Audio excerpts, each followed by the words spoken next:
ಎಲ್ಲ ಶಿಕ್ಷಕ ಸ್ಪರ್ಧಾಕಾಂಕ್ಷಿಗಳಿಗೆ ನಿಮ್ಮ ಪ್ರೀತಿಯ ಯೂಟ್ಯೂಬ್ ಚಾನಲ್ಗೆ ಸ್ವಾಗತ. ಇವತ್ತು ನಾವು 2026ರಲ್ಲಿ ನಡೆಯುವಂತಹ ಟೀಚರ್ ಮೊದಲನೇದಾಗಿ GPSTR ಅಥವಾ PSTR ಅಥವಾ HSTR. ಒಂದು ವೇಳೆ ಮಾರ್ಚ್ನಲ್ಲಿ 56% ಮೀಸಲಾತಿ ಏನೊಂದು ಪ್ರಕರಣ ಇದೆಯಲ್ಲ, ಅದು ಇತ್ಯರ್ಥ ಆಗಲಿಲ್ಲ ಅಂದ್ರೆ, ಒಂದು ವೇಳೆ ಆಗದೇ ಇದ್ರೆ ಯಾರೆಲ್ಲ 2025ರ TET ಪಾಸ್ ಆಗಿಲ್ಲ ಅವರೆಲ್ಲ ಈ ಕೂಡಲೇ TET ಓದಲಿಕ್ಕೆ ಸ್ಟಾರ್ಟ್ ಮಾಡಬೇಕು. ಯಾವುದು 2000 TET 2026. ಒಂದು ವೇಳೆ ಈ 56% ಮೀಸಲಾತಿ ಏನೋ ಒಂದು ಬಗೆಹರಿಯದ ಪ್ರಕರಣ ಆಗಿದ್ದೇ ಆದರೆ 2026ರಲ್ಲಿ ನಡೆಯುವಂತಹ TET ಪರೀಕ್ಷೆಗೆ ಸಿದ್ಧತೆ ಮಾಡುವಂಥದ್ದು ತುಂಬಾ ಮುಖ್ಯವಾದಂತಹ ವಿಷಯ. ಯಾಕಂದ್ರೆ ಬಹಳ ಜನ 2025ರಲ್ಲಿ ನಡೆದಂತಹ TETಯಲ್ಲಿ ಪಾಸ್ ಆಗಿಲ್ಲದೆ ಇರಬಹುದು. ಒಂದು ವೇಳೆ ಈ TET ನಡೆಸಲಿಕ್ಕೆ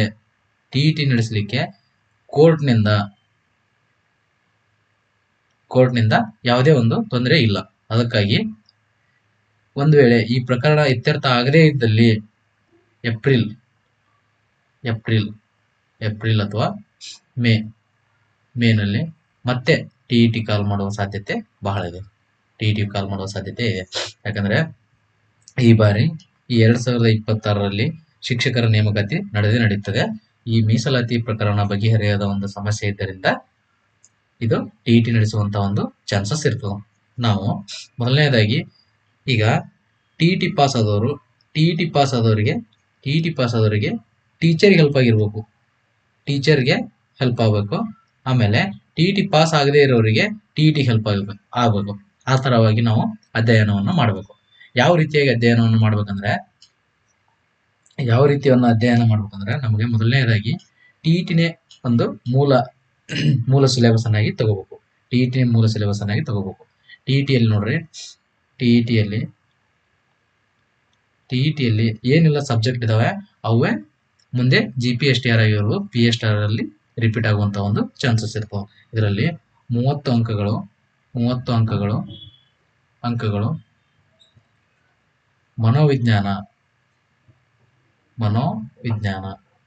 ಮನೋವಿಜ್ಞಾನ. ಅದೇ ರೀತಿಯಾಗಿ 30 ಅಂಕಗಳು ಕನ್ನಡ ವಿಷಯಕ್ಕೆ ಸಂಬಂಧಿಸಿದಂತೆ, 30 ಅಂಕಗಳು ವಿಜ್ಞಾನ ವಿಭಾಗದ ಅಭ್ಯರ್ಥಿಗಳಾಗಿದ್ರೆ, ಆಮೇಲೆ 30 ಅಂಕಗಳು ಇಂಗ್ಲಿಷ್, 30 ಅಂಕಗಳು ಇಂಗ್ಲಿಷ್. ಆಮೇಲೆ ವಿಜ್ಞಾನ ವಿಭಾಗದ ಅಭ್ಯರ್ಥಿಗಳಾಗಿದ್ರೆ 60 ಅಂಕಗಳು. ಇವುಗಳಲ್ಲಿ 30 ಅಂಕಗಳು ಗಣಿತ, ಆಮೇಲೆ 30 ಅಂಕಗಳು ವಿಜ್ಞಾನ. ಒಂದು ವೇಳೆ ಕಲಾ ವಿಭಾಗದ ಅಭ್ಯರ್ಥಿಗಳಾಗಿದ್ರೆ ಕಲಾ ವಿಭಾಗದ ಅಭ್ಯರ್ಥಿಗಳಾಗಿದ್ರೆ ಸಂಪೂರ್ಣವಾಗಿ 60 ಅಂಕಗಳು ಕೂಡ ಸಮಾಜ ವಿಜ್ಞಾನಕ್ಕೆ ಸಂಬಂಧಿಸಿರ್ತಾವ. ಎಲ್ಲದಕ್ಕಿಂತ ಮುಖ್ಯವಾಗಿ ಇವುಗಳಲ್ಲಿ ಎಲ್ಲಾ ಸೆಕ್ಷನ್ಗಳು, ಕನ್ನಡ ಆಗಿರ್ಬೋದು, ಇಂಗ್ಲಿಷ್ ಆಗಿರ್ಬೋದು, ಆಮೇಲೆ ಗಣಿತ ವಿಜ್ಞಾನ ಆಗಿರ್ಬೋದು, ಸಮಾಜ ವಿಜ್ಞಾನ ಆಗಿರ್ಬೋದು, ಇವೆಲ್ಲವುಗಳಲ್ಲಿಯೂ ಕೂಡ ಒಂದು ಬೋಧನಾ ಪದ್ಧತಿ ಇದೇನು ಬೋಧನಾ ಪದ್ಧತಿ ಅಥವಾ ಟೀಚಿಂಗ್ ಪೆಡಗಾಗಿ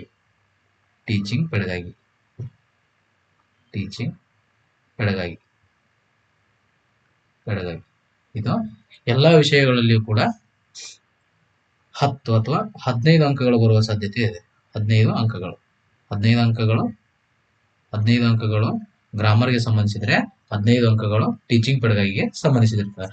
ಅದೇ ರೀತಿಯಾಗಿ ಇಲ್ಲಿ ಒಟ್ಟಾರೆಯಾಗಿ 150 ಅಂಕಗಳಿಗೆ ಈ ಪರೀಕ್ಷೆ ನಡೀತದೆ. ಟಿಇಟಿ 150 ಅಂಕಗಳಿಗೆ, ಈ 150 ಅಂಕಗಳಿಗೆ. ಅದೇ ರೀತಿಯಾಗಿ GPSTR ಆದ್ರೆ GPSTR ಇದು ಕೂಡ ಇಲ್ಲಿ ವಿಜ್ಞಾನ ವಿಭಾಗದ ಅಭ್ಯರ್ಥಿಗಳಿಗೆ 3 ಪೇಪರ್. ಅವುಗಳಲ್ಲಿ ಯಾವ್ಯಾವುದಂದ್ರೆ, ಒಂದನೇದು 100 ಅಂಕಗಳಿಗೆ ಕನ್ನಡ ಇದು ಟೀಚರ್ಗೆ ಸಂಬಂಧಪಟ್ಟಂತೆ. ಆಮೇಲೆ 150 ಅಂಕಗಳು GK. ಆಮೇಲೆ 150 ಅಂಕಗಳು ಸಂಪೂರ್ಣವಾಗಿ ಗಣಿತ ಮತ್ತು ವಿಜ್ಞಾನ. ಈ ರೀತಿಯಾಗಿ ಒಂದು ಪರೀಕ್ಷೆ ಇರ್ತದೆ ಇಲ್ಲಿ. ಈ GK ಒಳಗಡೆ ಈ 150 ಏನು ಅಂಕಗಳದಾವಲ್ಲ, ಈ GK ಒಳಗಡೆ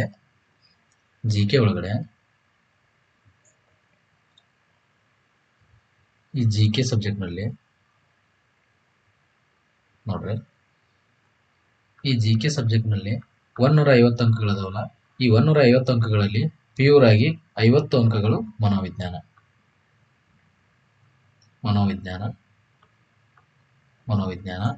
ಅದೇ ರೀತಿಯಾಗಿ ಇಲ್ಲಿ 50 ಅಂಕಗಳು ಮನೋವಿಜ್ಞಾನ ಆದ್ರೆ 25 ಅಂಕಗಳು ಕನ್ನಡ,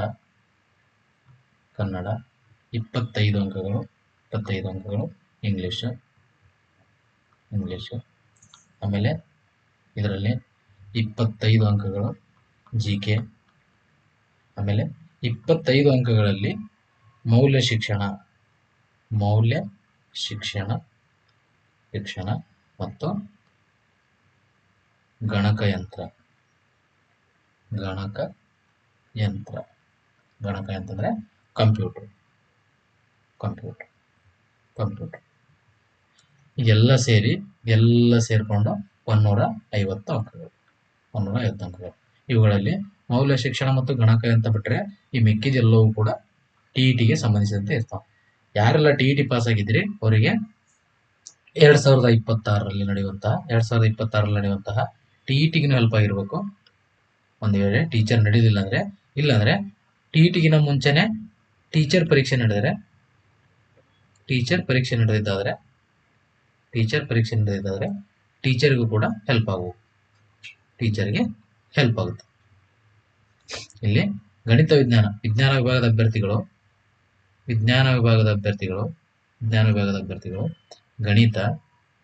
ಗಣಿತ ಮತ್ತು ವಿಜ್ಞಾನ ಇವೆರಡೂ ಸೇರಿ 75 ವಿಜ್ಞಾನ, 75 ಗಣಿತ. ಇದು GPSTR ನಲ್ಲಾದ್ರೆ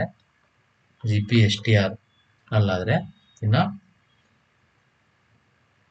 GPSTR ನಲ್ಲಿ ಪರೀಕ್ಷೆಯಲ್ಲಿ ಈ ರೀತಿಯಾಗಿ 150 ಅಂಕಗಳಿಗೆ ಈ ಅಂಕಗಳು ಡಿವೈಡ್ ಮಾಡುವಂತಹ ಒಂದು ಸಾಧ್ಯ ಇರ್ತವೆ.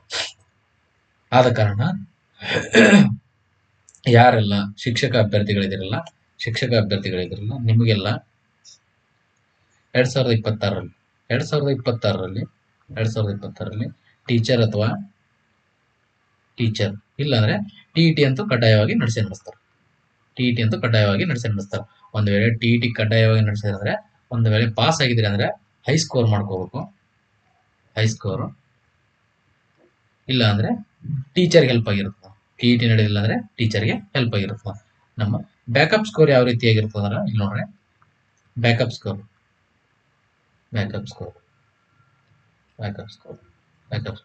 ಮೊನ್ನೆ ಬಿಟ್ಟಂತಹ C&R ರೂಲ್ ಪ್ರಕಾರ ರೂಲ್ 2026 ಪ್ರಕಾರ ಇಲ್ಲಿ ಏನಂದ್ರೆ 30% ಬ್ಯಾಕಪ್ ಮಾಡಿದ್ದಾರೆ. ಇಲ್ಲಿ 30% ಬ್ಯಾಕಪ್, 70% CET. ಇದರಲ್ಲಿ 30% ಅಲ್ಲಿ 20% TET. ಯಾಕೆ TET ಫೋಕಸ್ ಮಾಡಿ ಓದಬೇಕು ಅಂದ್ರೆ, ಇಲ್ಲಿ 20% ಪೂರ ಸಂಪೂರ್ಣವಾಗಿ TET ಮೇಲೆ ಡಿಪೆಂಡ್ ಆಗಿರುತ್ತದೆ. ಆಮೇಲೆ 8% ಡಿಗ್ರಿ, ಆಮೇಲೆ 2% BL. ಈ ರೀತಿಯಾಗಿ ಸಂಪೂರ್ಣವಾಗಿ GPSTR ಸಂಬಂಧಪಟ್ಟಂಗೆ ಈ ಮಾಹಿತಿ ಎಲ್ಲವನ್ನ ನಾವು ತಿಳ್ಕೊಂಡು ಒಂದು TETಗಾದ್ರೂ ಹೆಲ್ಪ್ ಆಗಿರ್ಬೇಕು, ಇಲ್ಲ ಟೀಚರ್ ನೇಮಕಾತಿಗಾದ್ರೂ ಹೆಲ್ಪ್ ಆಗಿರ್ಬೇಕು. ಎರಡಕ್ಕೆ ಸಂಬಂಧಪಟ್ಟಂತಹ ಒಂದು ವಿಷಯಗಳ ಒಂದು ಅಧ್ಯಯನವನ್ನು ನಾವು ಮಾಡಬೇಕು. ಅದೇ ರೀತಿಯಾಗಿ ನಮಗೆ ಪಿ ಎಸ್ ಟಿ ಆರ್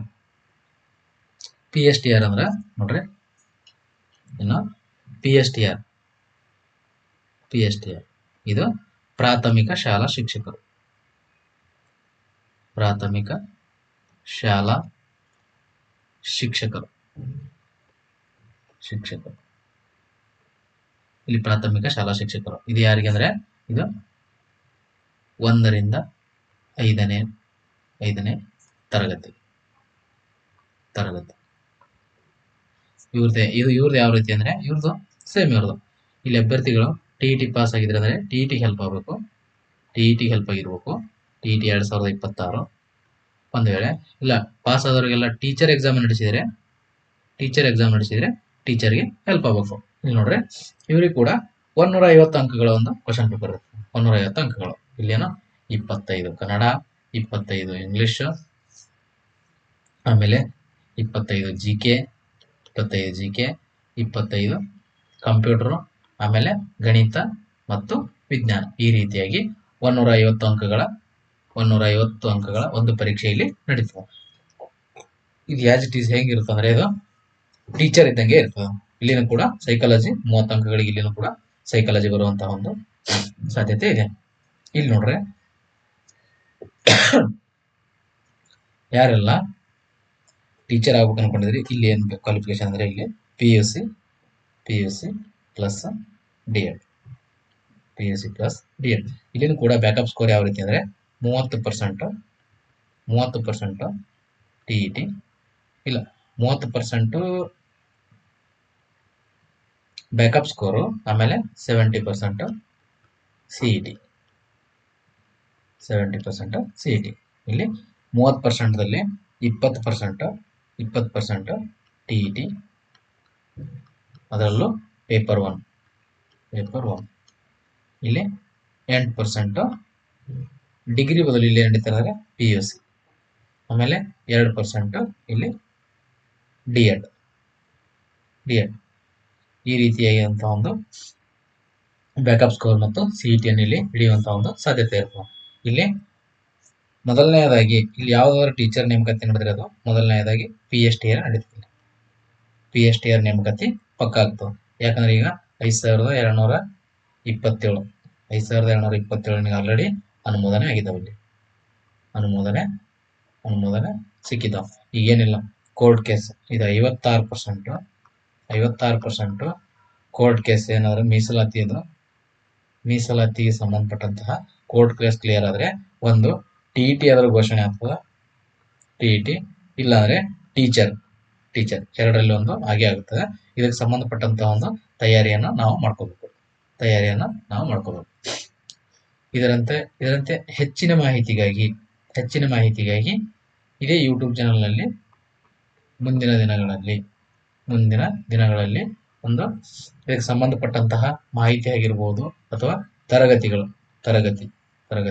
ಗಣಿತ ಆಗಿರ್ಬೋದು, ಗಣಿತ ಅಥವಾ ಮನೋವಿಜ್ಞಾನ, ವಿಜ್ಞಾನ ವಿಷಯಕ್ಕೆ ಸಂಬಂಧಪಟ್ಟಂತಹ ಒಂದು ಮಾಹಿತಿ ಹಂಚಿಕೊಳ್ಳುವ ಒಂದು ಪ್ರಯತ್ನವನ್ನು ನಾನು ಮಾಡ್ತೇನೆ. ಓಕೆ, ಧನ್ಯವಾದಗಳು.